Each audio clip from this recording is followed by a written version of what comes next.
গুরু একটা কথা বলতেন যে মহাসমুদ্র থেকে এক বালতি জল নিলে সমুদ্রের কিচ্ছু এসে যাবে না। উস্তাদ আলী আকবর খান সাহেব উনি বলছেন যে আমি 40 বছর বয়স পর্যন্ত মিউজিককে হেট করতাম।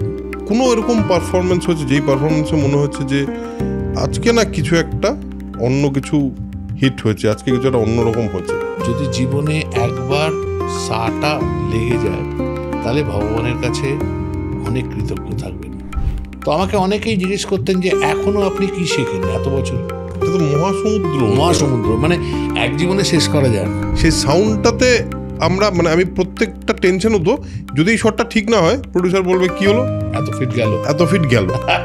এখন অনেকে জিজ্ঞেস করে আপনার এত স্টেজে বাজাচ্ছেন এখন আপনাদের নার্ভাস লাগে? হ্যাঁ, তার কারণ সুরটা লাগার ব্যাপারটা না, এটা একটা সিঙ্গেল থ্রেডের উপর দিয়ে হাঁটার মতো।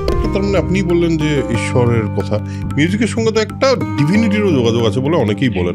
সেই মল্লারগুলোর প্রত্যেকটা আলাদা রূপ, কিন্তু ঠিক নট মল্লার একটু চঞ্চল অঙ্গে। একদম তোমাকে মনে রাখতে হবে একদিন তুমি পান্তা ভাত খেতে পারো, পরের দিন তুমি বিরিয়ানি খেতে পারো, আবার you have to go back to panta. সুতরাং সেই মনোভাবটা যেন থাকে। যারা এই পথটা না পেরিয়ে এসেছেন তারা কিন্তু জীবনের একটা দিক দেখেননি। হ্যাঁ।